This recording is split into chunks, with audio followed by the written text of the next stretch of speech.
देखिए बेटा, हमारा जो चैप्टर चल रहा है वो चल रहा है यहाँ पे स्पेशल पर्पस बुक, जिसका नाम है यहाँ पे क्या, कैश बुक। कैश बुक में बेटा हमने दो तरीके के क्वेश्चंस करे अभी तक। पहला क्वेश्चन था हमारा सिंगल कॉलम कैश बुक और दूसरा था हमारा डबल कॉलम कैश बुक। ठीक है, अब कैश बुक आप सबको समझ आ चुका होगा सर, कैश से रिलेटेड जितनी भी ट्रांजेक्शन्स होती हैं उसको रिकॉर्ड करने के लिए हमने एक बुक बनाई थी जिसका नाम था कैश बुक।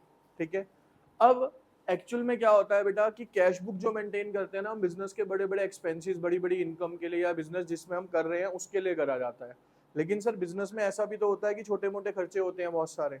ठीक है, एक एग्जाम्पल के तौर पे समझो, आप किसी भी ऑफिस में चले जाओ बेटा, तो वहाँ पे विजिट्स होती होंगी, लोग आते होंगे जाते होंगे, तो वहाँ पे चाय पानी भी पिलाना पड़ता होगा, है ना।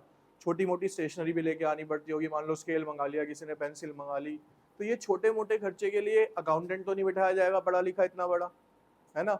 आपने एक सुना भी होगा कि एक ऑफिस के अंदर हमने लड़का रखा हुआ है, ये कॉमन लैंग्वेज है हमारे यहाँ पे कि हमने ऑफिस में क्या रखा हुआ है, एक लड़का रखा हुआ है। हम क्या करते हैं कि महीने में उसको सपोज करो या हफ्ते की हफ्ते उससे हिसाब करते हैं कि हम हर हफ्ते जिसके ऑफिस का जैसा खर्चा होगा, मान लो एक लड़का रखा, मैंने उसे कहा आप मेरे ऑफिस में काम करोगे, सैलरी अलग है उसकी, मैंने कहा आपको 5,000 रुपये हफ्ता दूंगा, इसमें से आप सारे छोटे मोटे खर्चे करते रहना और हर हफ्ते मेरे को हिसाब दे देना आपकी क्या खर्चा हुआ है। समझ आई ये लाइन क्या बोली मैंने, कि एक लड़के को हमने हायर किया, जितने भी छोटे मोटे खर्चे मेंटेन करने थे उसके लिए हमने उसको हायर किया, उसको मैंने 5,000 रुपये दिए और उसे ये कहा कि आप हर हफ्ते इसमें से खर्चते रहना पैसे, और जो भी बैलेंस बचेगा आप मेरे को बता देना बाद में कितना बचा है। ठीक है, अब इन छोटे मोटे खर्चों का हिसाब किताब रखने के लिए जो किताब बनाई जाती है ना बेटा, उसको बोला जाता है क्या यहाँ पे, पैटी कैश बुक। पैटी का मतलब होता है छोटा।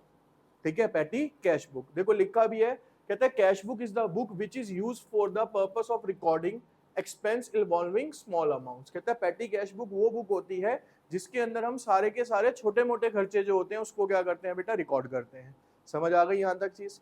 अब ये ना बहुत ही बेसिक है, देखो यहाँ क्या लिखा है, पहले क्वेश्चन समझो।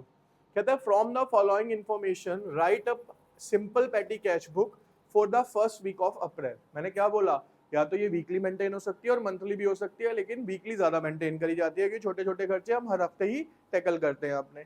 अब इसको करने का ना एक बेसिक सा तरीका है, एक क्वेश्चन मैं आपको यहाँ पे विद सॉल्यूशन प्रेजेंट कर रहा हूँ क्योंकि इसमें प्रेजेंटेशन ही है, बाकी सब आपको आता है करना। ठीक है, देखो कैसे, यहाँ पे क्वेश्चन है, कहता है डेट दे रखी है 2024, आपका पहला हफ्ता है किसका, ये अप्रैल का। अब देखो हुआ क्या, ध्यान से सुनो। कहता है received 4,000 from the chief cashier for the patty cash book. Office के अंदर एक चीफ कैशियर है, लड़के को हमने उससे कितने रुपए दिलवा दिए, 4,000 रुपए दिलवा दिए। कब दिलवाए, 1 अप्रैल को दिलवाए। समझ आई, यानी बिजनेस कहां से, बिजनेस सॉरी छोड़ दो, पैटी कैश बुक स्टार्ट कहां से हुई, 4,000 रुपए से स्टार्ट हुई। अब देखो होगा क्या इसके अंदर, फॉर्मेट क्या है। यहाँ पे आप लिखोगे बेटा simple petty cash book debit. ठीक है, और ये वाला जो क्रेडिट है ये कहाँ पे आ जाएगा आपका, इस साइड आ जाएगा, ये मिसप्रिंट हो गया उधर। यहाँ पे क्या लिखा है बेटा, अमाउंट रिसीव्ड। यहाँ क्या लिखा है, cash book folio. Cash book folio का मतलब मैंने लास्ट क्लास में क्या बताया था, LF लेजर फोलियो, तो वहां हम लेजर का नंबर डालते थे। कैश बुक फोलियो का मतलब है यहाँ जहां से पैसा आया होगा जिस कैश बुक में से, उसका नंबर डलेगा। लेकिन अब दोबारा से इसका कोई यूज नहीं है, सिर्फ इसका कॉलम बनेगा और आप इसको छोड़ दोगे। फिर क्या आ जाएगा sir, date, particular, voucher number. Voucher का मतलब होता है आप मार्केट गए, ठीक है, अब लड़के से भैया हम प्रूफ कैसे लेंगे कि खर्चा हो रहा है, मैं ये कहता हूँ भाई चाय वाले से जितनी भी चाय लेके आता है ना उसकी पर्ची कटवा लाया कर। पर्ची भी क्या एक तरीके का वाउचर है, वो जो वाउचर का नंबर होगा फॉर अ रेफरेंस, कि मेरे को पता रहे भैया ये कितने की चाय लाया था, कितने की स्टेशनरी लाया था, उसके लिए वो वाउचर नंबर हम यहाँ डाल सकते हैं। लेकिन अगेन 11th स्टैंडर्ड में इसका कोई यूज नहीं है। फिर यहाँ पे क्या आया, अमाउंट पेड। तो यहाँ पे अगर आप देखोगे ना पूरे फॉर्मेट के अंदर आपके लिए इंपॉर्टेंट क्या हुआ, अमाउंट रिसीव्ड, अमाउंट। ठीक है, पैटी कैश बुक में अमाउंट रिसीव कब होगा, सिर्फ एक बार रिसीव होगा, पहली एंट्री के अंदर जब आप पैटी कैश बुक स्टार्ट करोगे। अब 1 अप्रैल को 2013 अप्रैल 1 क्या आया आपके पास, टू कैश।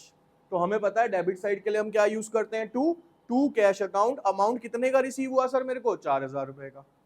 यहां तक समझ आ गई ये चीज, कितने का अमाउंट रिसीव हुआ सर, 4,000 रुपए का। अगली एंट्री देखते हैं जी, कहता है बॉट पोस्टेज स्टैम्प। 2 अप्रैल को मैंने कुछ पोस्टेज स्टैम्प खरीदी। पोस्टेज स्टैम्प का मतलब होता है पोस्ट ऑफिस जाते हैं ना, वहां पे स्टैम्प्स लगती हैं स्टिकर्स टाइप, महात्मा गांधी वगैरह वाली। तो वो पोस्टेज स्टैम्प्स खरीदी हमने, कितने की खरीदी सर, यहाँ पे 200 रुपीज की। तो खरीदी है तो पैसा क्या हुआ होगा सर, गया होगा।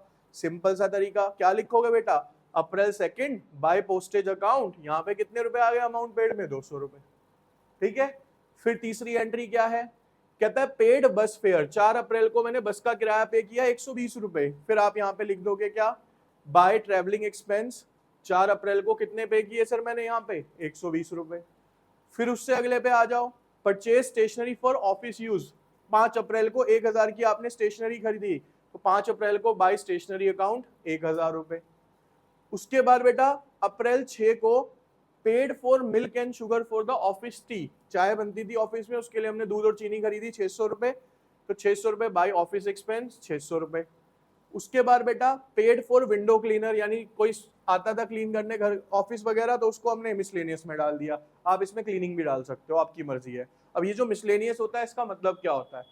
क्या होता है बेटा, जब हमारे बहुत सारे छोटे छोटे खर्चे होते हैं ना, कि 10 रुपए की चीज आ रही है, 5 रुपए की चीज होती है, तो हर किसी के लिए हम अकाउंट नहीं बना सकते, तो हम क्या करते हैं वहां पे वर्ड यूज कर लेते हैं मिसलेनियस। मिसलेनियस का मतलब मिले जुले खर्चे, ठीक है। जहां पे बहुत छोटे छोटे खर्चे हो रहे हैं उसको हमने कहाँ पे डाल दिया, उठा के सबको मिसलेनियस में डाल दिया, ठीक।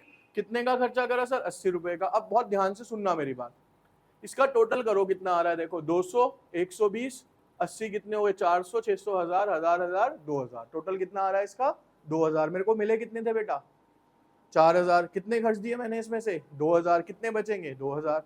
देख लो अब यहाँ पे बाय बैलेंस सीडी कितने रुपए बच गए मेरे पास यहाँ पे? 2000। भाई 4000 रुपए मिले थे। तो इसका बहुत इजी है ये पेटी कैश बुक। देखो क्या कि सर बस पहली एंट्री में पैसा रिसीव होना है, उसके बाद सिर्फ क्या होना है, मेरे पास से पे होना है, और लास्ट में क्या हो जाएगा, उसका सीधा बैलेंस हो जाएगा, कितना पैसा मेरे पास बचा। इजी है, ठीक है। इंडिविजुअल भी 4 मार्क्स की आती है।